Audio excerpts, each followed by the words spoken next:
It's your boy RazorFPace back with another video. Today we are going to be doing an off-road hill climb test on 10 of my off-road vehicles. But before we start, don't forget to like and subscribe. We're almost at 50 subscribers, just 10 subscribers more, so a new subscriber would be greatly appreciated. But without further ado, let's get straight into the video. So guys, our first competitor is the 2012 Jeep Wrangler Rubicon. I don't know how this is going to do because it's a pretty light car. I think it might make it, but it doesn't have like a V8 or a V12. But it is pretty fast, so let's just see how it goes. Let's just get straight into the hill climb.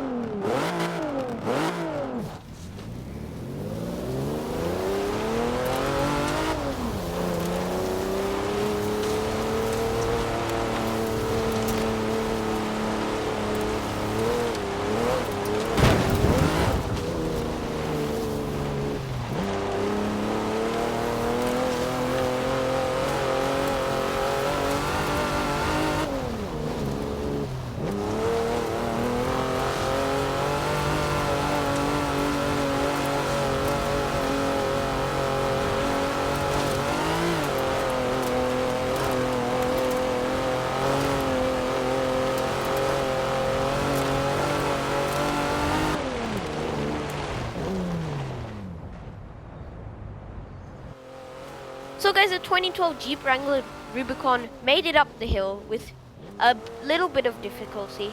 It was struggling and the engine was revving and making a whole load of noise, but it did push through and make it to the top of the hill. So let's go straight into the second off-road vehicle. So guys, our second vehicle is the 2019 Ford Ranger Raptor. I don't know about this one since it's pretty slow, but it does have 10 gears, so it might be able to push on. So let's get straight into the off-road hill climb.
As you guys saw, the Ford Ranger Raptor still struggled like the Wrangler Rubicon, but I guess we can't expect more of that because it's not a tuned engine.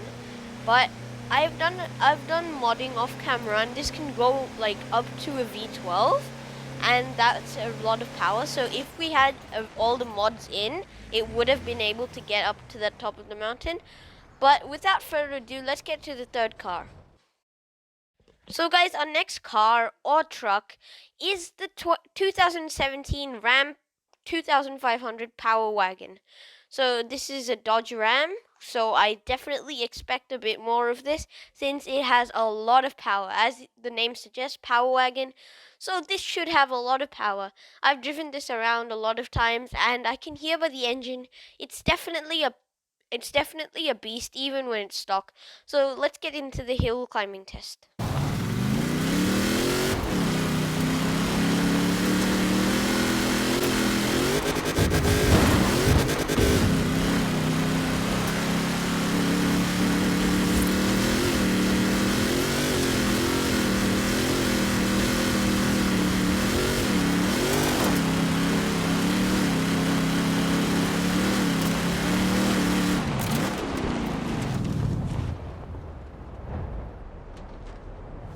As you guys saw there, the Ram Power Wagon powered through with no issues at all, like whatsoever. It just went like a constant 60 to 70 km per hour up that mountain, and no other car so far has managed that. So a big props to that car, to the Ram.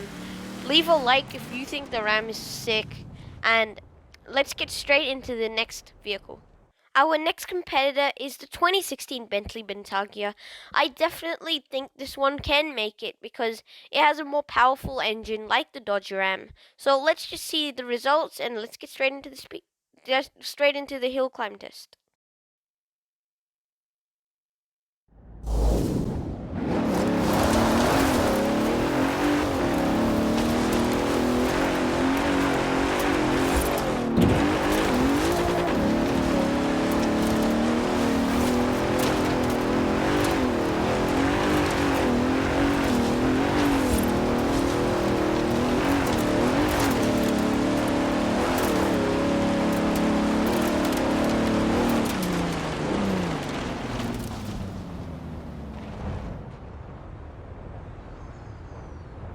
So guys, as you saw there, the Bentley Bentayga was definitely like the Dodge Ram. It just powered through that like no problems.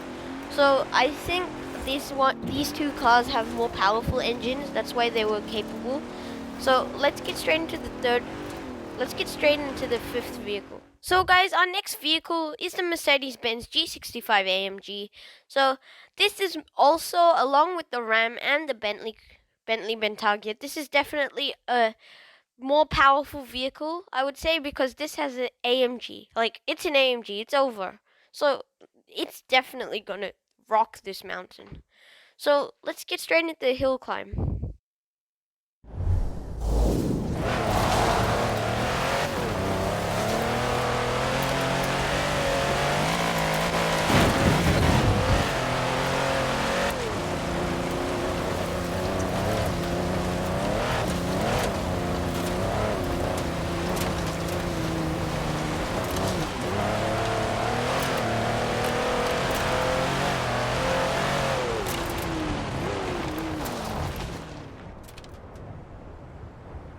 So guys, the G65 AMG did amazing.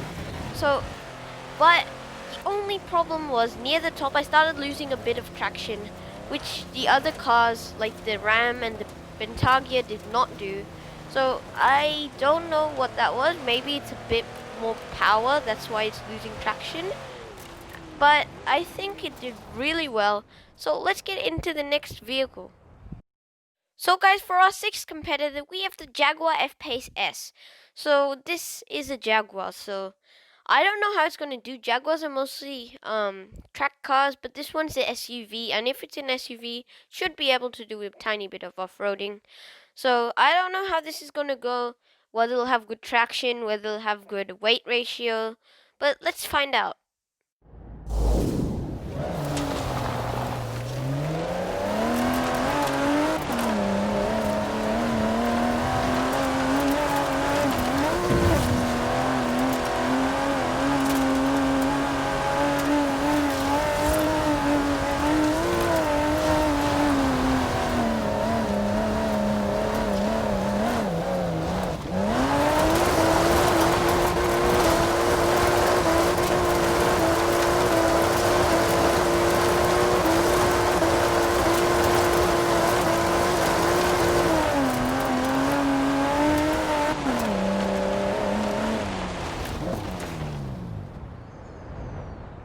So guys, the Jaguar FPace S didn't do really well. It was like the Jeep Wrangler and the Ford Ranger, but it was doing okay at the start. I won't say it was too good, but near the top was when it started losing a lot of traction. It was just kicking dust, the wheels were spinning, and it was like going at a constant 15 kilometers per hour, which isn't too good if you're going off-road. So I don't think this was meant to go off-road, mainly for it's mainly meant to be a city car or a track car. So I wouldn't recommend this. But if you wouldn't do it in real life, so guys, our next vehicle is the 2016 Toyota Land Cruiser Prado. I think this is going to do pretty well because it's like a really good off-road SUV. This is not modded, but it's not as powerful as an engine as the Ram or the Bentley, but I think it should do okay.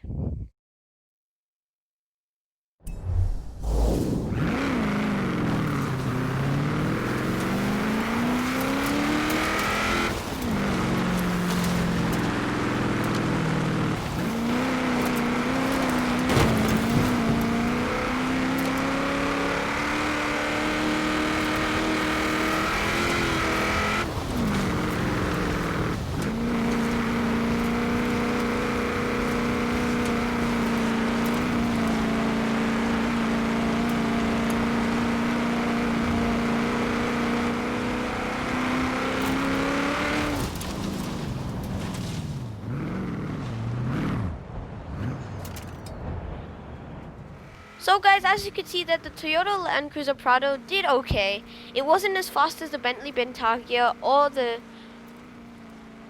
Dodge Ram, but it was still reasonable. It was just a bit slower because those cars were going at like a constant 60 kilometers per hour, while this one was like a 45 to 50. But without further ado, let's get to the 8th car. So guys, for our next vehicle, we have the 2014 Lamborghini Urus. I think this is going to do you a pretty good job because it's a Lamborghini and it's meant to have a lot of power. But I don't know how it's going to do with traction because, well, Lamborghinis are mostly track cars and this is an off-road test. So let's just see what happens and let's just get into it.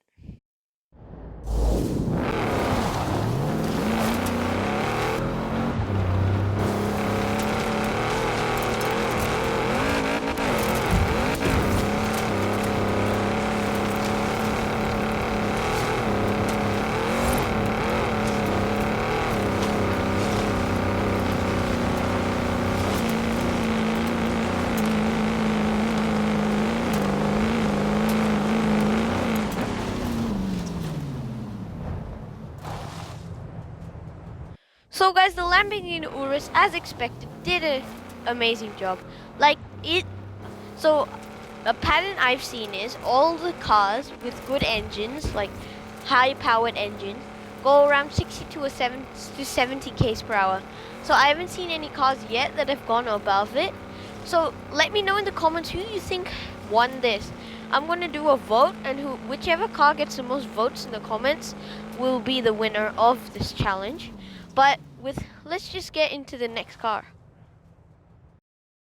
So guys, our next vehicle is the 2015 Range Rover Sport SVR. This one is definitely going to do really good because it's a Range Rover, and Range Rovers are pretty good. Like, they have good engines and all that, so let's just get into it.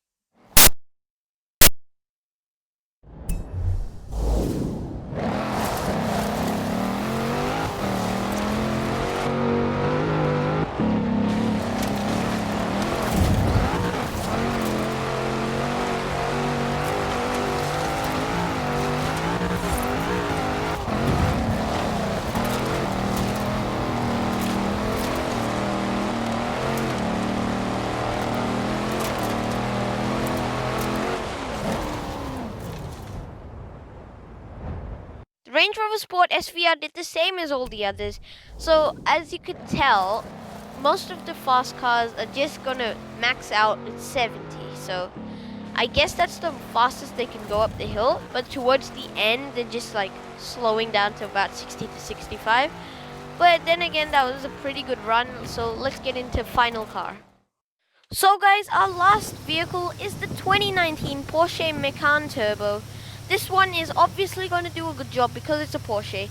The only thing I'm concerned of is the traction control because this is a mighty powerful car and I don't know if it's going to have good traction because Porsche is a track car.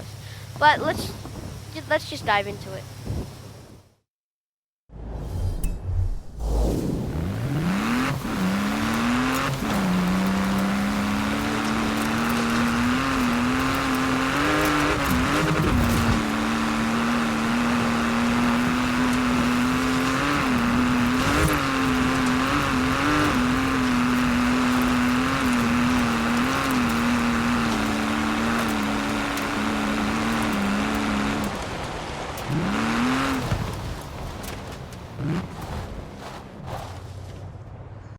So guys, I'm pretty surprised about the Porsche Macan Turbo because it didn't lose any traction the whole way through and it is a mighty powerful car. So I don't know how it managed to get through, but it did a really good job. So yeah, good job to the Porsche Macan Turbo. So guys, that was the final car. Please leave your votes down in the comments. Which car do you think won? I will put my money on the Porsche Macan Turbo, but obviously it's up to you guys for which car won. But anyways, leave a like down below and smash the subscribe button. Also make sure to turn on post notifications so you never miss another video. And I'll catch you guys next time. Peace!